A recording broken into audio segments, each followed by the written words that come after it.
Good Tuesday evening to you all out there, and welcome into another episode of the Barking Brown Show. I'm Jacob. That's Casey. Mr. Nick Carnes down below. We're brought to you, as always, by our friends over at Homage Apparel. I was feeling myself today, feeling myself a little bit, so I'm rocking the Victory Monday. Now, just keep in mind, you want to go in the description down below to get yourself some Homage gear. Keep in mind, you're going to have to wear this thing like 17 times this year, so you might as well go ahead, grab one of them right now before the Super Bowl run and make it happen. All right. Check out our friends over at Homage. Link in the description down below. Gentlemen, how are we on this fine Tuesday? Dude, I'm doing good, man. I'm doing good. I had the day off. I got rained out of all my outdoor activities, so I took an indoor day. I don't get many of those, so I got faded up. You know what I mean? Okay. I took full advantage of it. All right. Yeah, I gotta get some stuff cleaned up here. I'll tell you what, I'm trying to bring some mojo. I know we're the Barking Brown Show, but I'm trying to bring, as the Cavs playoffs approach, where I'm hoping to bring some good mojo in their direction. And as far as the Guardians go, hey, on the other end of that spectrum, the 8-2 Guardians went from down 5-0 to tied 5-5. So we're in a good spot. Tell you, they're hitting like we didn't think they could. I know. You know what I mean, though? Like, it's like, I if I had a way to watch them. Well. Hey, I do got a question before we jump into it. How was your eclipse, gentlemen? Oh, fantastic. So this is the funny thing about the eclipse. Going into this event, like, I didn't care. Like, I don't know why, but I just didn't. I was like I had to, a couple employees of mine that were from the Cleveland area that were like, hey, can I have that day off? I'm going to go home and I'm going to watch it, because that's where it was 100%. For us, it was like 91%. Okay. And which is still really freaking awesome, just to be clear. But I was like, whatever, I let them have the day off, but I guess I don't really care. And then the day came and I walked out there and I put those glasses on. I looked at it and I had never seen anything like it. And I was like, okay. Yeah. This is pretty cool. Now, it wasn't as cool as it was in Cleveland, where it literally looked like someone shut the lights off like that. Mm-hmm. That was sweet. I wish I could have seen that in person, but I loved it, man. There was this weird period of like twilight, and it's 3 PM, and that was just so bizarre to me. And I have to admit, at first I wasn't interested either, but Avita really pulled me in. And so we went out. We were just walking down the street as it was happening, just to take it all in. And it looked like something out of a sci-fi movie. I've only ever seen that in a movie, where like there's something in front of the sun, and it was just long enough to really take it in and to be able to look at it, even without the glasses for that bit, which was kind of scary, because while we were trying to use the glasses were so dark, the only thing you could see, and I'm sure anybody who knows, was the sun. Yeah, was the sun. Eclipse, yeah. But like you could still feel the heat, right? So I was kind of afraid to look at it when we did reach 100%, but it did, and my eyes are no worse for the wear. So, but it was amazing. I was certainly taken aback by how wrong I was. I did not think it was going to be special. It was. Me too. Hey, Mitch, good to see you, brother. I'm glad you're back in. Our good friend Keith checking in with us. Keith, we're very happy to have you.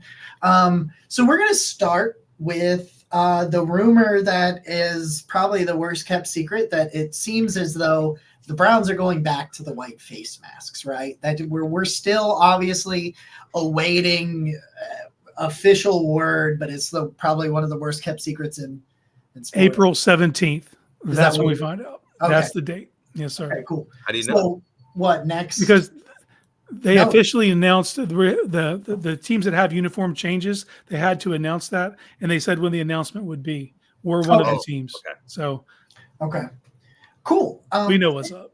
So going into last year, it's really funny. It was almost similar to the eclipse thing. There was a lot of people that were like, "Yeah, bring back the white face mask, bring back the white face mask," and I was just like, I don't think a face mask color really matters. But then they put on the white face mask with the brown jersey, orange pants on prime time, and I was like, dude, that is way too freaking clean to not wear it. And I gotta say, man, I know our good friend Randy Gurzy was like, why is everybody freaking out over these face masks? And I'm like, I won't lie, I'm kind of one of them now. I'm kind of one of these like white face mask truthers out there. I think they look clean, crisp, and they just pop on TV. So we had the white face mask from inception to when they left, and then they brought him back in Right. 99, and we kept him all the way till that horrendous jersey switch up in 2015. And then they went to gray. Why gray? I'll never know. Yeah. Tell me brown. Tell me orange. White is the true. It pops. Mhm. There's no other way to say it. It pops. It makes the white stripe on it. And it pulls the whole thing together, man. And you don't know what you were missing until you see it, and you're like, yeah, Exactly. that's the one.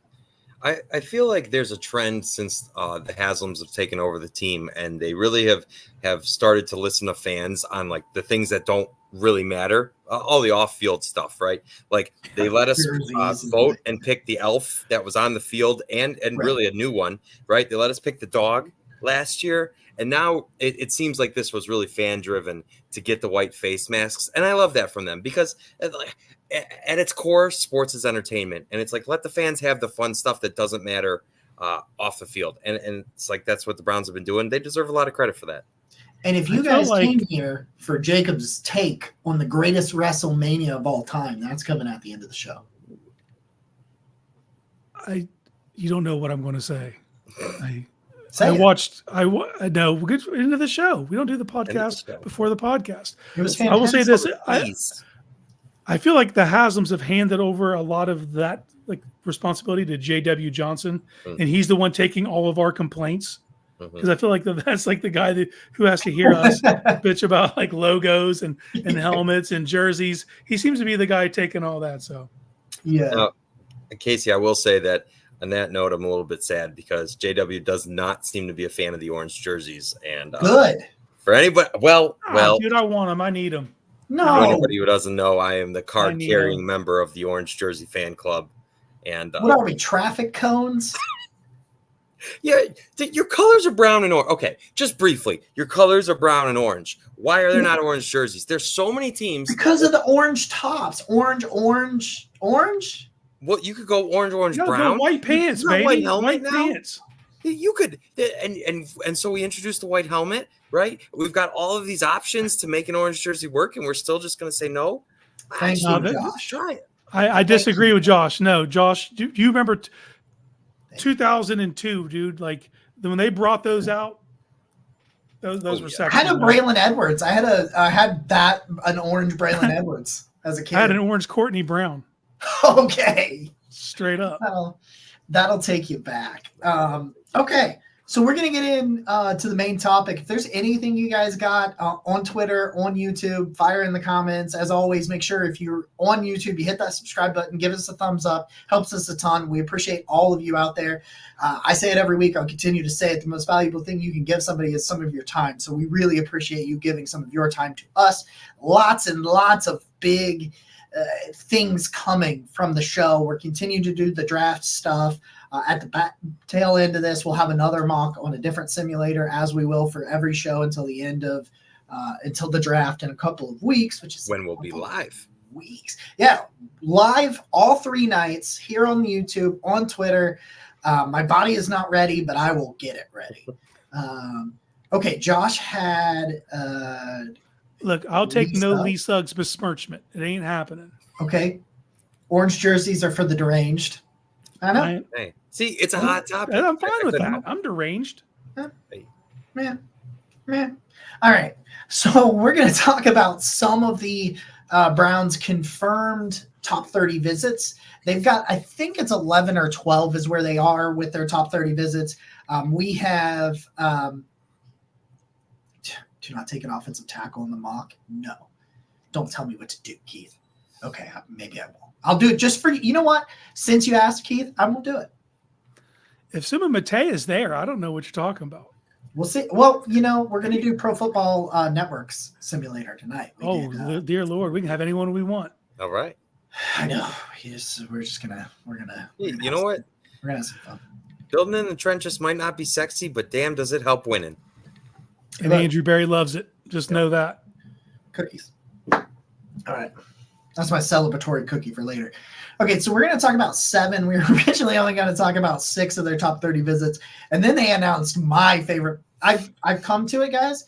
I have a favorite player in this draft class. It's taken me up until April 9th. Normally, I'm already like, and I've got my guys, right? I've got my crushes. I've got the guys that are my guys. I think I've watched 105 prospects is where I'm at. Wow. I've studied Nice. I've studied more, but about 105 guys I've watched at least 3 or 4 games worth of film. So that's kind of where I'm not sure I'll get much higher than that, but but I've got my favorite guy. He's going to be at the tail end of this because they did just announce today that they have either met with him or are going to meet with him. It's one of those things where a lot of times we'll find out their visits, but not exactly if they've happened or they're going to happen. It's if they're going to or if they've already, but that kind of thing. So be nice, because I have been making these thumbnails for our show, and I've learned how to make thumbnails, and I have now learned how to make graphics. So this is my first forte into the graphic world.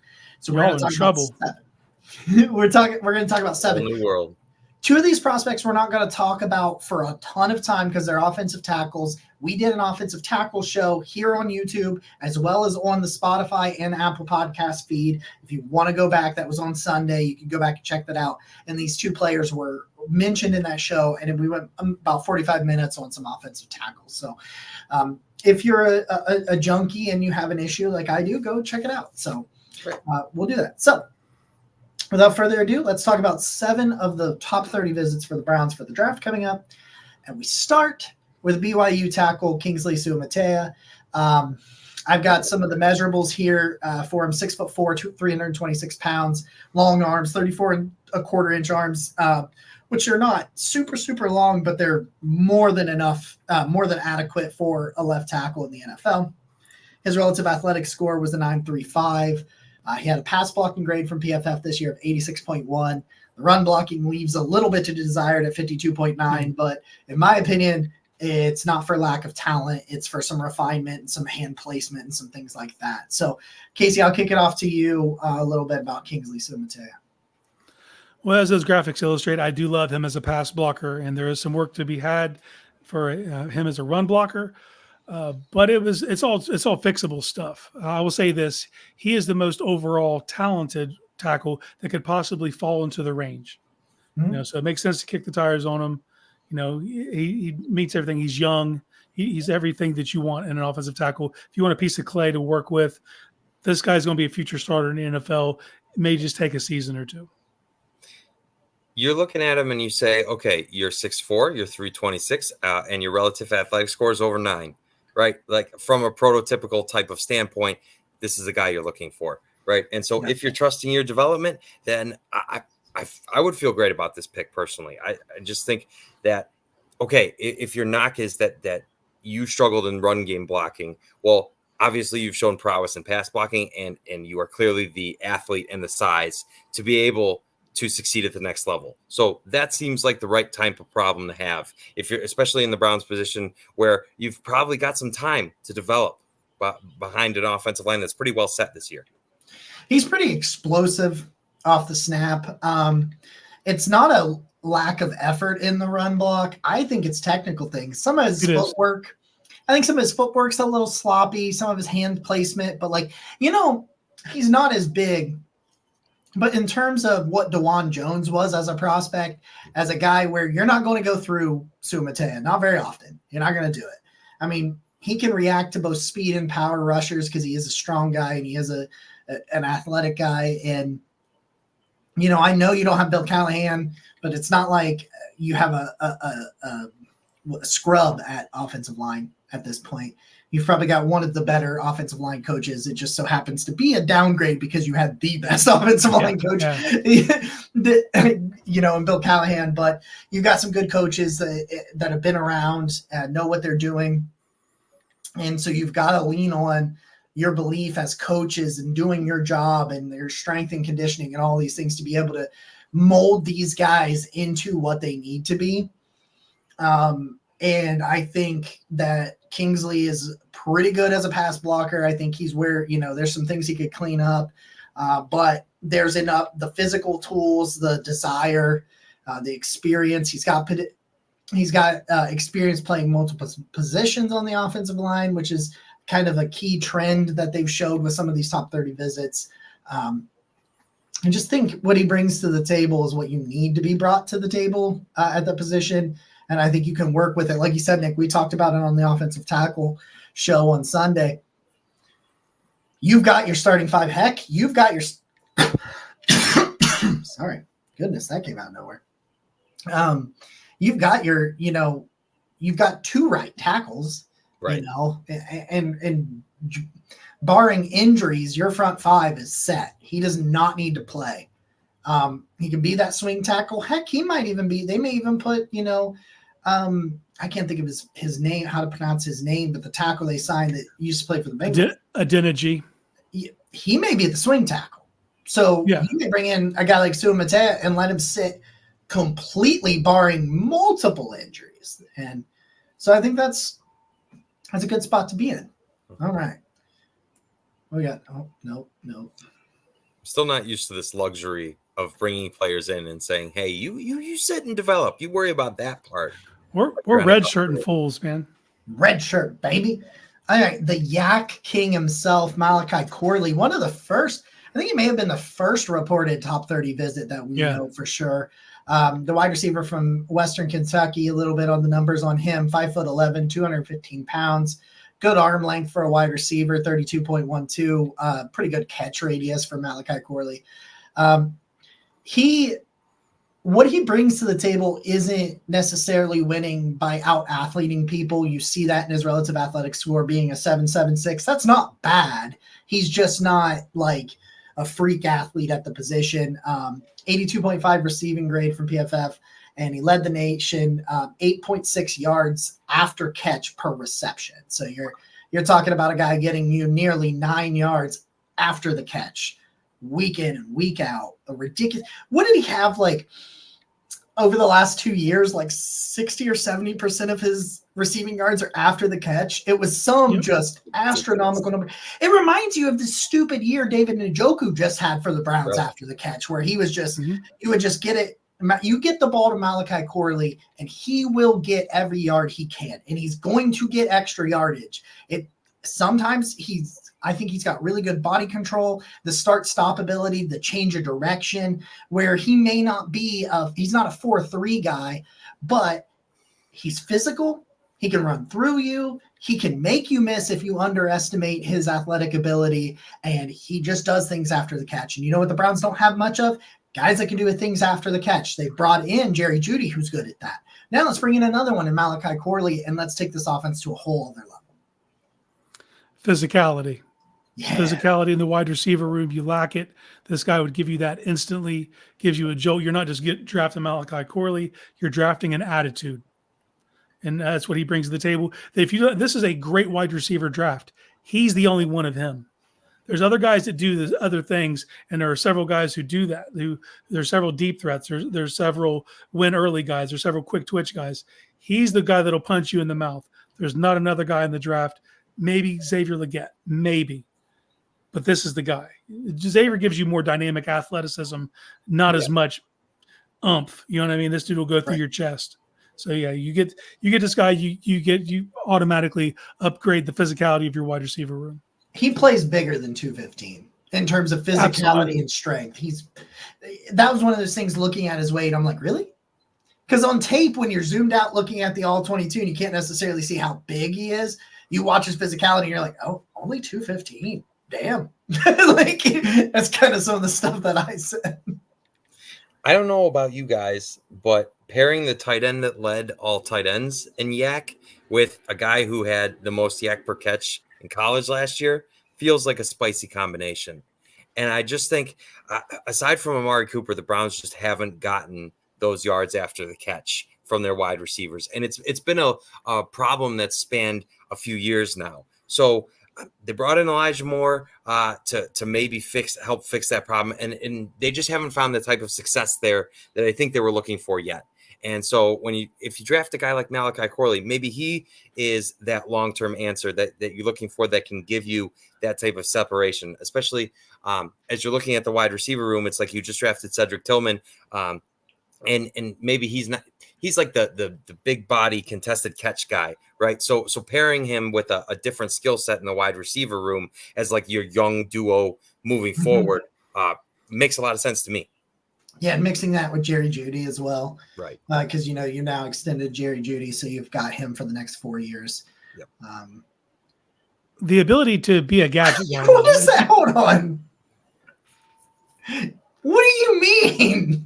What do you mean we're eggheads? What? Oh, That's it, MC. I'm downgrading Jalen Wright. Listen. oh if anyone should take no! criticism, Don't do that to Jalen. It's not his fault. All right, Josh Wynn's comment of the word. It's the only his play makes me human. That is, I've never heard that expression, brother, but I'm going to use it. That works. You know that Kevin loves those end arounds, and this is a guy you could pitch the ball to Malachi Corley. Could you imagine like Malachi Corley and Nyheim Hines? Because Nyheim Hines can run those jet options and end rounds. Right. That's one of his most successful plays on offense is when they did that with Nyheim Hines.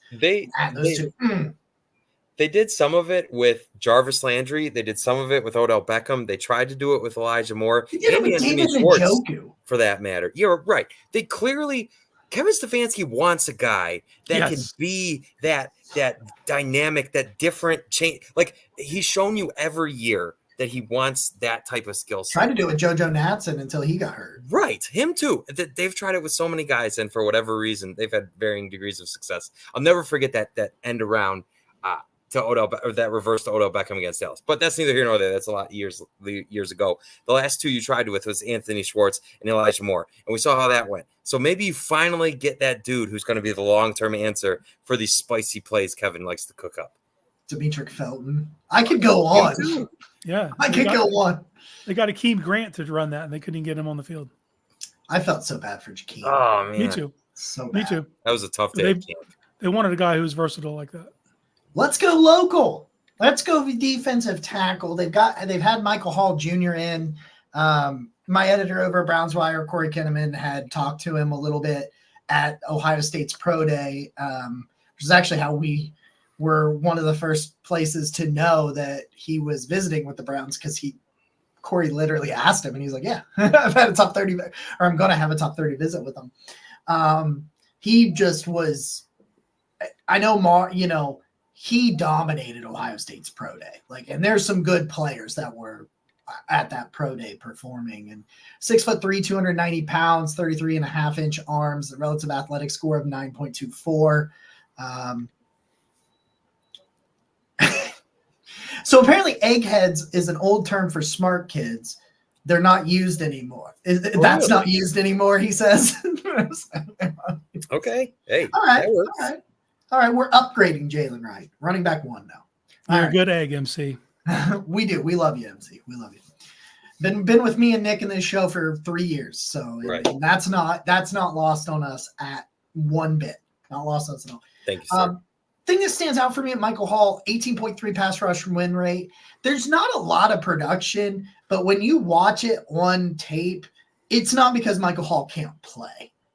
There's a lot of situations with him in Ohio State, especially this past year, where there really wasn't a lot going on outside of him, and they paid a lot of extra attention to Michael Hall.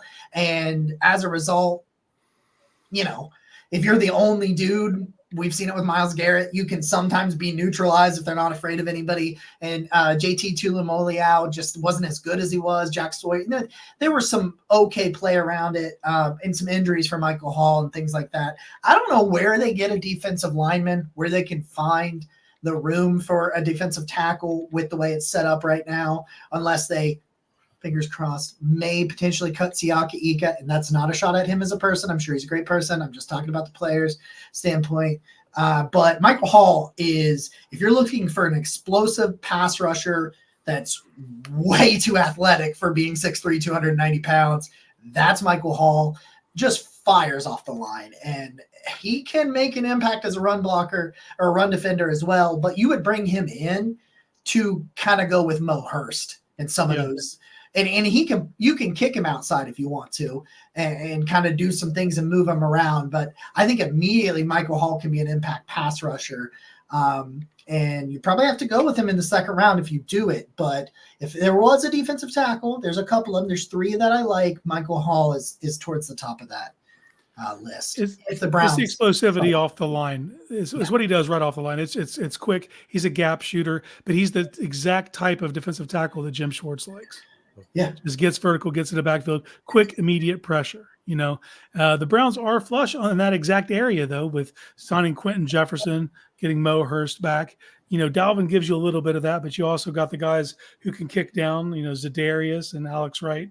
So it is weird. It feels like a weird numbers game at defensive tackle, to where I don't see it as a need, but he is the type of young player that, it would allow you to walk away from some of these one-year contracts you kind of keep getting stuck in at defensive tackle.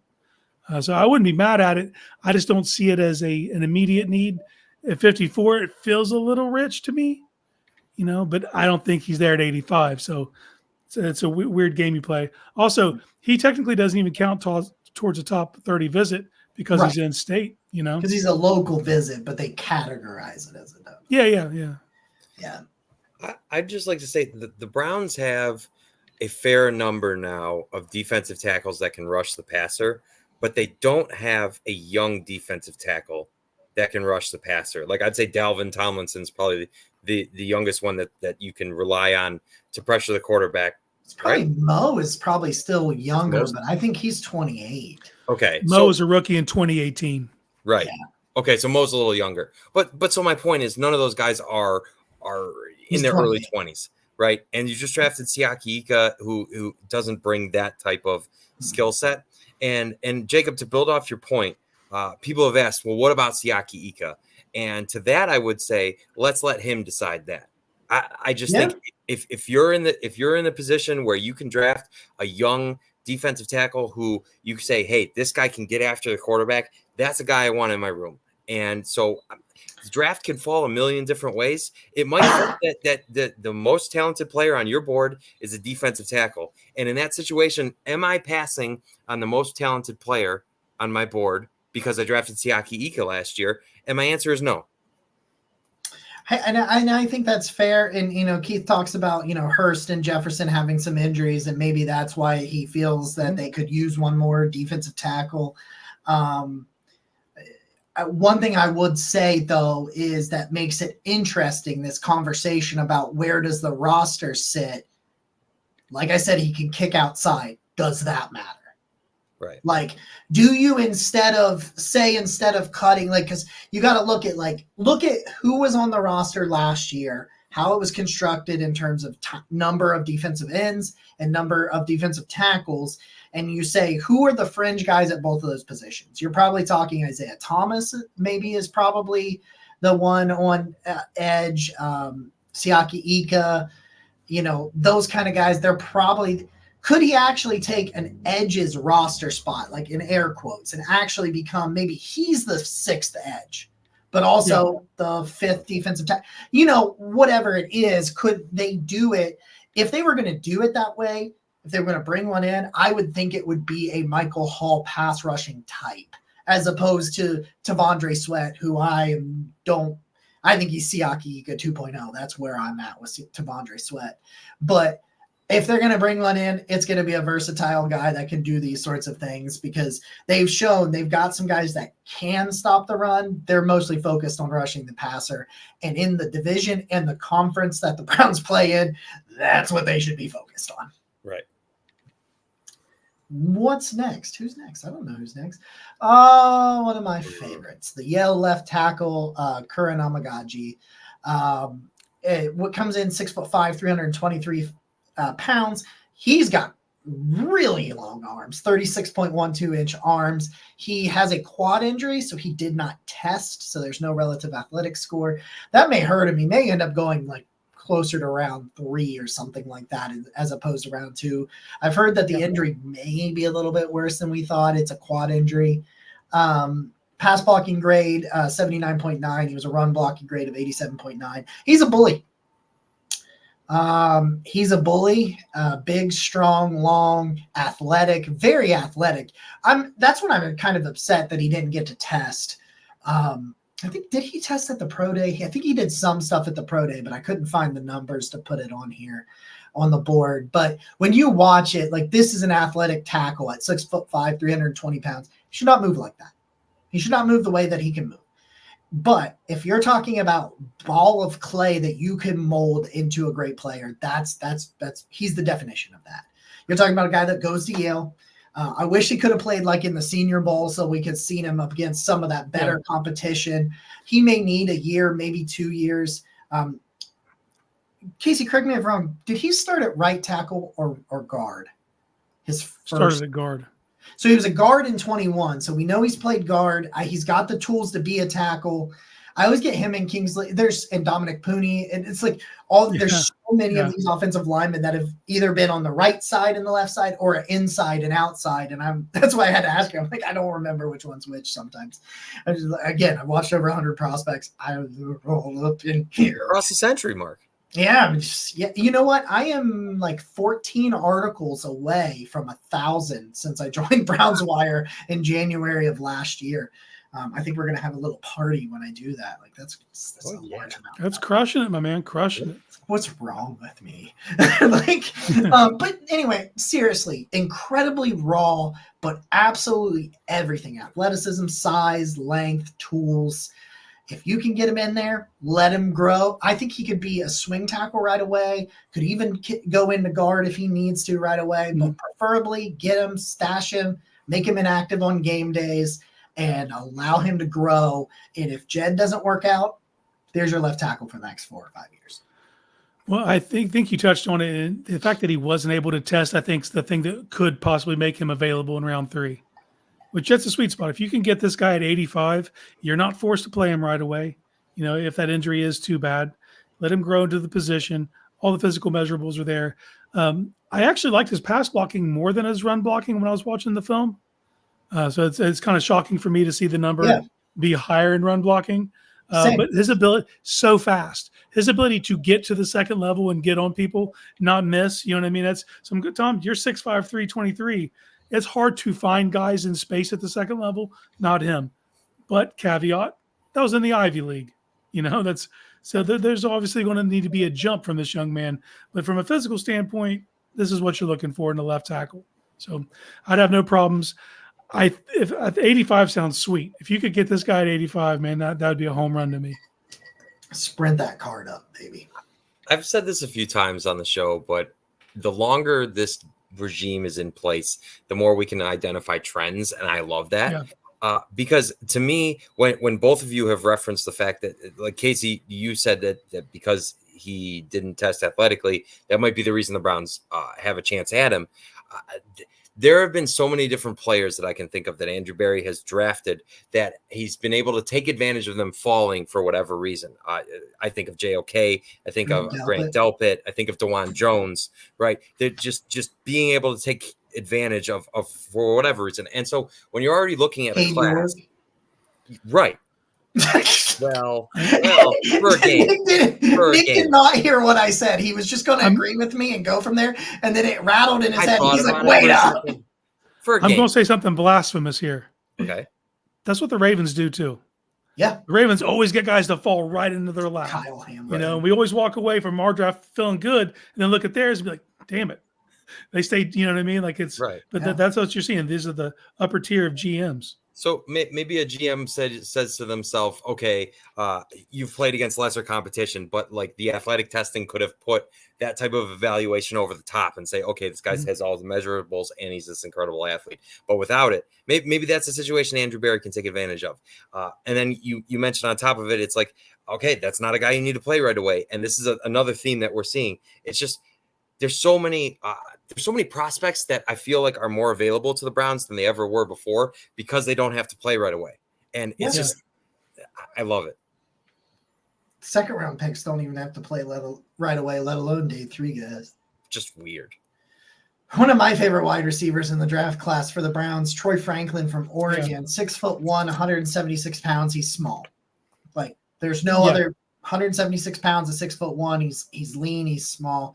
31.87 inch arms, a relative athletic score of 933, 87.3 receiving grade this year from PFF, had 17.1 yards per catch. This guy can get vertical and he can get vertical quick. I thought he was going to run faster than he did. But the thing that really matters, you look at his 10-yard split. Does he get up to speed? Yeah. Troy Franklin goes from 0 to 60 in the blink of an eye. So you're talking field stretcher. You're talking a dude that can do things after the catch. He would be the fastest guy on the Browns. And there's a very good indication that they could look to get one of those guys. They've tried it. They tried Anthony Schwartz. They tried Jakeem Grant for some of that stuff, and he couldn't stay on the field. And you just, if you're looking for a field stretcher, you're looking for a really good athlete. I know he's small, but you wouldn't be asking him to be a number one. You wouldn't ask him to be a number two. Hell, he's probably not even the number three. He just goes out there and runs 10 to 15 go routes a game as a rookie and can make a massive impact. So if you're looking for a field stretcher, a fast guy, they had Troy Franklin. I don't know that they sniff him. I don't know unless he falls because of his size. But if he's there, absolutely. Well, that's where I'm at. And that's why I'm not falling in love with him. Right. I don't think there's a chance he's there at 54. And there's I wouldn't trade up for him because of the depth of this wide receiver class. I don't think you need to trade up to get a wide receiver.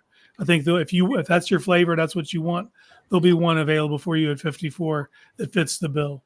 But Franklin, man, crazy vertical. I just look at that yards per catch. You know what I mean? That just tells you everything you need to know. 17.1. The kid gets busy on the third level. And if you think about it, it's pretty impressive too, because what Oregon's offense wasn't predicated on deep shots.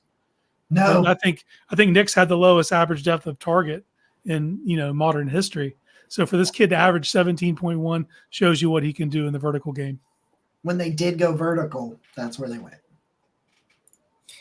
You know, a guy whose measurables are striking similar to Troy Franklin, Devontae Smith in Philadelphia, man. Mm-hmm. I'm just saying, you have seen the body type and relative skill set be successful in the NFL. The Eagles, between A.J. Brown and Devontae Smith, have such an incredible 1-2 punch at wide receiver. And I just feel like Troy Franklin offers a skill set that you do not have in the wide receiver room. It makes so much sense because you've got the size and advantage in David Njoku, and you've got Amari Cooper, who is this consistent route runner. And not to mention you've added Jerry Jeudy. It just makes so much sense to have a guy who is just going to, 17.1 yards per catch that's astronomical to me. I can't fathom that. And so to get that type of guy in the Browns offense has me salivating. I don't think that's any secret to anybody who's watched this show. Give me Troy Franklin. I want all the Troy Franklin. However you can get Troy Franklin. Trey Benson. Another position that I'm really unsure of where they could fit another running back. I get it if they're going to keep four while if Chubb starts on PUP, but once he comes off, I don't know who you're cutting to keep a running back, but that's a great problem to have. And I'll take it. Trey Benson's my running back 2. I think he's 2 for me, probably right behind Jonathan Brooks. Comes in 6 foot flat, 216 pounds, 31-inch arms, 977 relative athletic score for a dude at 216. Pretty nice. 87.2 rushing grade this year, 5.8 yards per carry.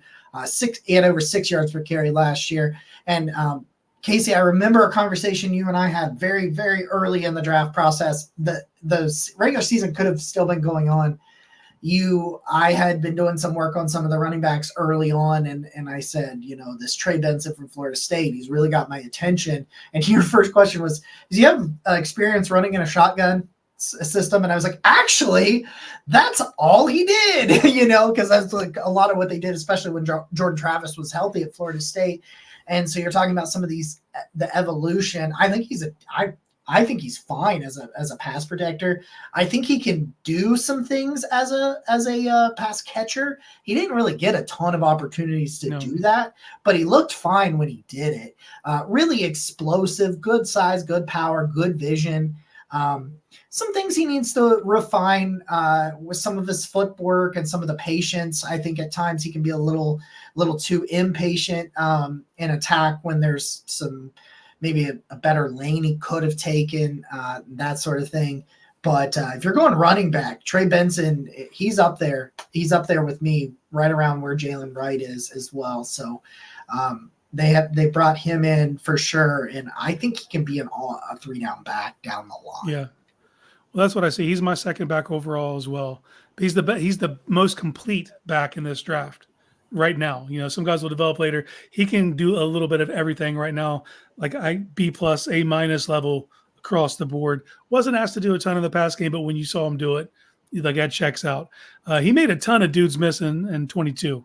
Yeah. That kind of took a step back. But you have to think how many offensive weapons they added at Florida State this last year. You get a Keon Coleman, Johnny Wilson transfers in, Jaheim Bell transfers in. They had an influx of talent. They didn't have to rely on him the way they did the year previous. So it was more of a usage thing. But all the skills there, man. That RAS tells you everything you need to know. Running back's just not a valued position. I think he might even slip to the third round, just based on the position that he plays. Excellent player, solid, super high floor, And if I'm just predicting, Sorry. I saw running MC's backs. comment. Yeah, I know. Look, man, that's who I have as number 3. I'm not I was joking about, taking him down a peg. But if you are to project this forward and Chubb starts on the physically unable to perform list, you keep 4. I honestly think if you're keeping 4 and one has to come off when Chubb comes back, I would take Benson as a replacement for Ford. I kind of lean, dude. You know what? Like 4 weeks ago, I probably would have said you're absolutely crazy. Hell, I think last week I was telling people that that's crazy, but it's just you look at it and he's you just say got a higher ceiling, man. I think he's just got such a higher ceiling. Yep. And so I'm a dynasty football junkie. I can't get enough of it. So I'm doing research on rookie running backs. And if you don't follow Football Insights on Twitter, I highly suggest you do because they chart an incredible amount of data. So they took all the rookie running backs and put stacked box rate on one side and career explosive run rate on the other. Audric Estime is in like his own category of just godly, unbelievable. That dude faces stacked boxes and has explosive runs. Like it's his job. And so credit to him, which I see we've got in the comments here. But Trey Benson is right up there. He's slightly below, but he's in that elite tier of guys that has faced a lot of stacked boxes and still found ways to create explosive runs anyway. And that's the ticket to me. That's what we've seen Nick Chubb do throughout his career in Cleveland. I want another running back that can find ways to create those big plays despite the odds being stacked against them. I'm taking Trey Benson.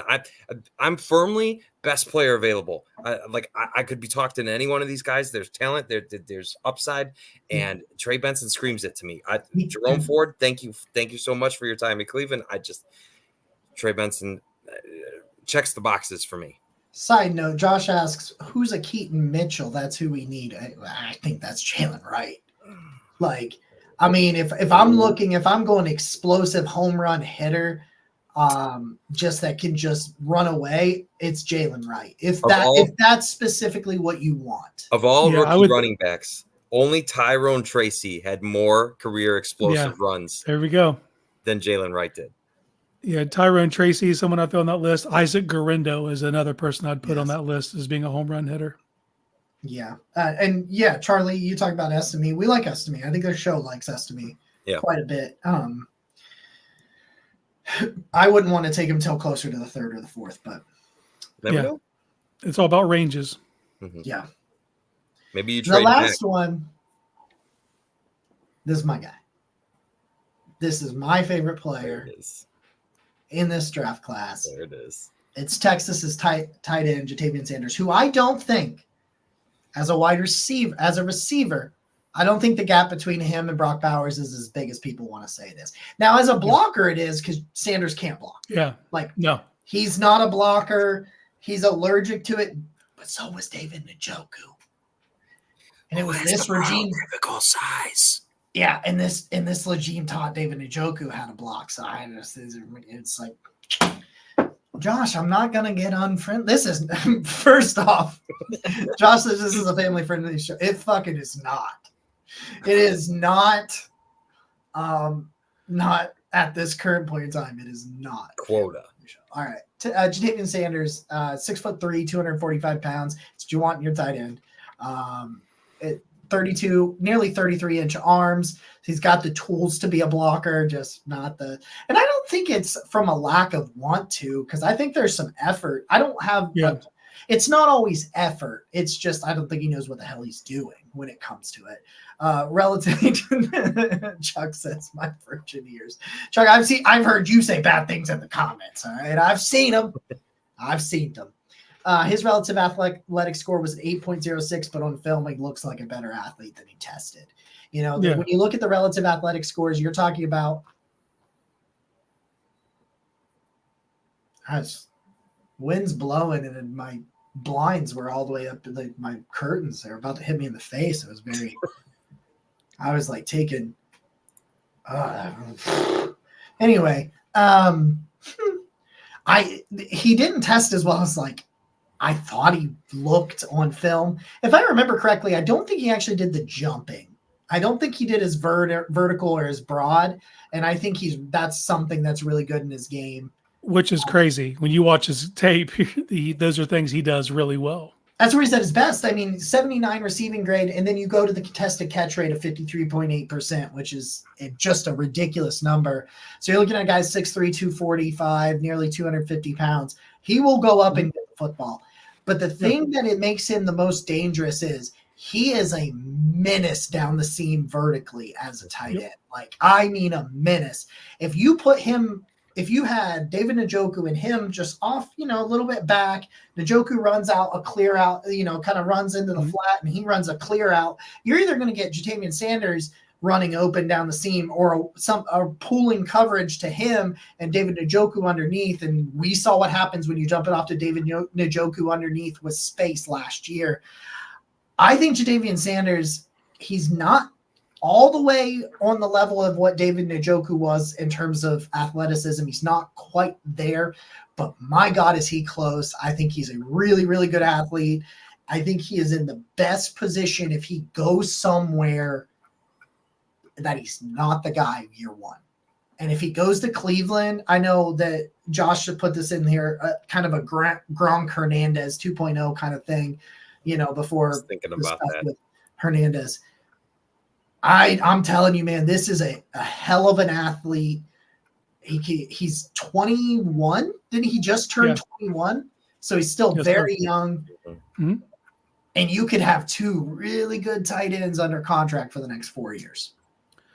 This is a player that when the draft cycle started, I didn't think they had a prayer of landing him, but it just seems if your name's not Brock Bowers in this tight end class, you're kind of an afterthought. And he's kind of, as his weeks have unfolded, it looks like he might be in that range.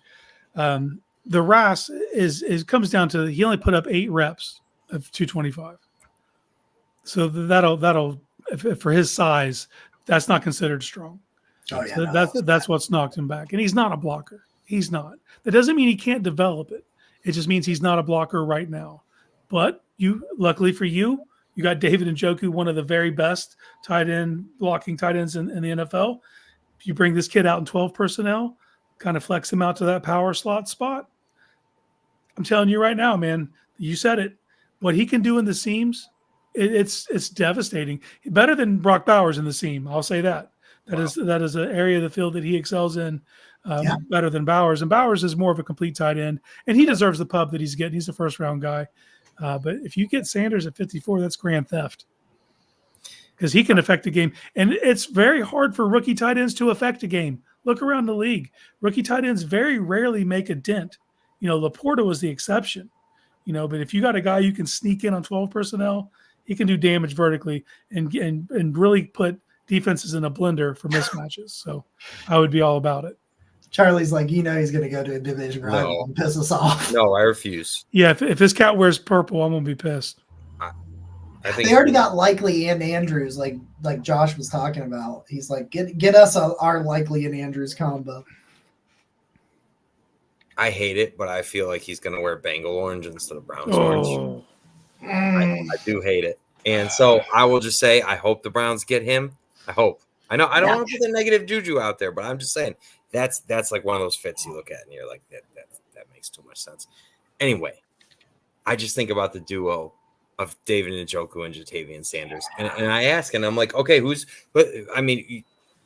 the comments, they were talking about Gronk and Aaron Hernandez. I'm just trying to think about what duo of tight ends in the NFL compares to that. And just from in terms of explosiveness, mismatchability, I just think that the Browns could. It's like chess pieces, and you just have advantages if you can put Jatavian Sanders and David Njoku on the field at the same time. And your quarterback doesn't suck. That'd be cool. Well. So anyway, that'd be great. That's another podcast. That's a whole other podcast. That's a whole different conversation. I don't need you to block Jatavian. You can develop that strength. Nope. Listen, if your problem is strength, we can fix that. Like you've got everything else.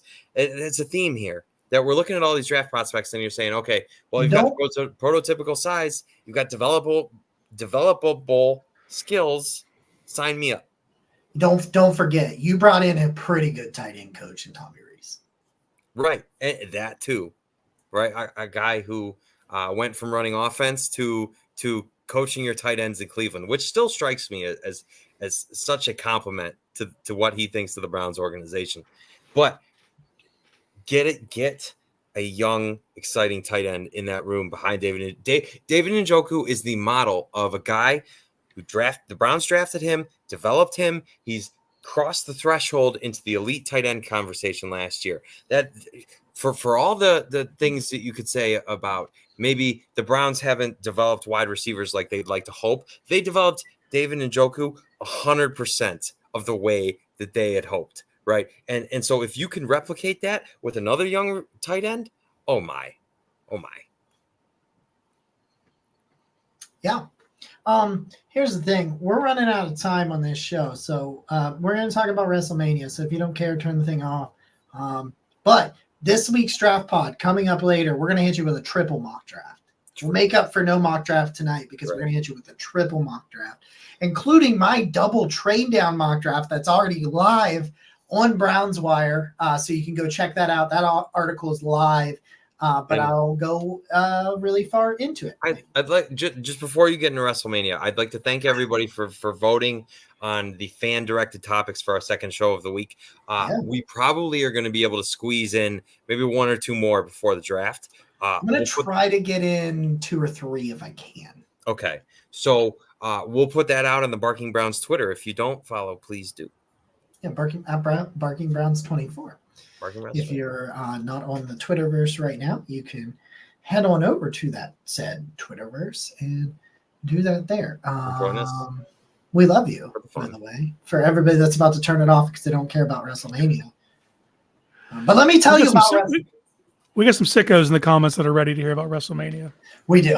We know we've got some people in here talking about WrestleMania. Like, listen, so I have not been an avid watcher of the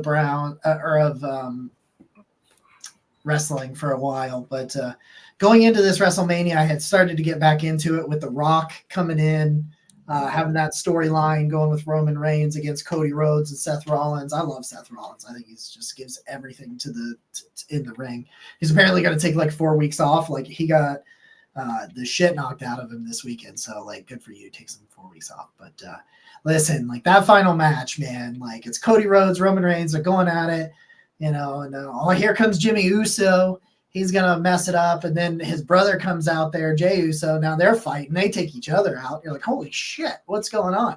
And then they're, I can't remember the guy's name, but he's the guy, he's like the Uso's other brother, I think I can't remember. But anyway, he comes out and he takes out Cody again. He's like, screw this. Well, then who comes to the rescue, but John fucking Cena. That's right. Here comes John Cena. He comes around down. You're like, oh my God, it's John Cena. He comes in here. He's like, bam, bam, bam. He's fighting. So he takes him out of the ring. That was the guy that took Cena out in his most recent match. He comes in. He gets his revenge. He freaking power bombs old Roman Reigns. And then he power bombs the other guy into the table. I'm like, holy shit, what's going on? Here comes The Rock. Yeah, here comes The Rock, which he had been in the night before, so it wasn't super surprised The Rock comes out. The Rock comes in, takes him out, takes out John Cena. Like, holy shit, what's going on? Then the bell tolls, and I about shit my pants. I said, here's The Undertaker. Holy shit. By the way, if you don't know this, The Undertaker is 6'10". Bet you didn't realize he was that huge. He is 6'10", 315 pounds. he could play left tackle. Anyway, not in. He's like, it's. Anyway, I know. Oh my God, Josh. Yeah, Cena's going bald and like he's still got the long hair and he was like trying to like, but you could see it. You could see the bald patch on it. It was like, oh no, you know. But Undertaker comes out, choke slams old Dwayne the Rock Johnson, yeah. And then Cody Rhodes wins, and you know, Cody Rhodes wins the title. You know, Roman Reigns had a hell of a run, 1,300 days, you know, and he needs to take a little bit of time away, you know, still with the leukemia and all the stuff that's been going on with him in his life.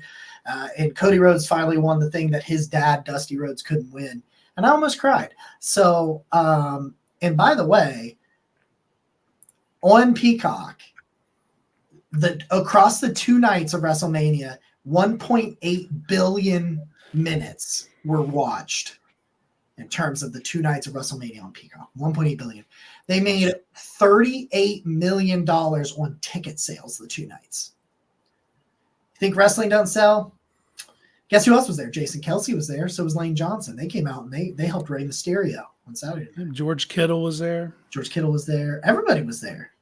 Yeah. Yeah. So that's what I say about WrestleMania. I think it was the greatest WrestleMania of all time. Cleveland just hosted a WrestleMania, did they not? Like not too long ago? Or like a wrestling event? SummerSlam coming up. SummerSlam this year. SummerSlam this year is in Cleveland. It's hosting, sorry. Yeah, it's at Cleveland Browns Stadium. Mm-hmm. Yep. Okay. And then we'll be in November. Nick and I will be in the Rocket Mortgage to watch Creed. Can you take me higher? Yeah. I can't take you serious. I don't blame you. I got to talk about this because I'm just going to be real. I only watched the final 3 matches of WrestleMania. Okay. I was a wrestling head way back when. I am as casual can be now. Yes. Thank God all those special characters came out in that final match to save it, because the wrestling was mid. The actual match, the actual wrestling between Cody and Roman Reigns, that was pretty weak. Now, the circumstance and you get to bring The Rock out with The Undertaker, who The Undertaker ain't 6'10" no more. I mean, that man he's quite diminished. Or Rock might have been wearing heels. That is possible too. I mean, I felt like he kind of towered over The Rock height-wise. No. Rock's only like 6'3" and change, man. Like there wasn't that kind of difference of a 6'10". He was at one point. I could, but the wrestling itself, man, I was not impressed. I expected more out of Cody. I know what you get out of Roman. I will say that Cody and Seth Rollins had a tag team the night before against The Rock and Roman. It was Roman Reigns and The Rock versus Seth Rollins and Cody Rhodes. That was the main event of Saturday. That match nearly went an hour and a half the night before. And it was at the Eagles Stadium, and it was like 35 degrees the night before on Saturday. That's bad planning, because it could have been worse. It could have been, but like it was April, and you thought, it'd be all right. At night in Philadelphia? I don't know. I thought it was fun. I'll tell you this. I've never watched a minute of wrestling. Not one. You're fired. I'm not a hater. I've just never watched it. I never had an opportunity, and I never did, and I still haven't. And so I saw it on Twitter last night, like the 5 minutes of basically the sequence of events you described. It seemed pretty cool. I don't know the hit. I could tell that they were playing on the nostalgia of the characters, but I don't know any of it. And so, well, WrestleMania 17 was better. Mock draft? Ass fucking knows. I said we were skipping the mock draft. We're skipping the mock draft. Yeah, we're going to give him a triple threat. Okay. For the draft. That's fair. All right. With that said, this has been a super fun episode. We're going to see you the Browns draft of the Barking Browns show. I'm Nick. He's Jacob. That's Casey. Go Browns. Can you smell? That was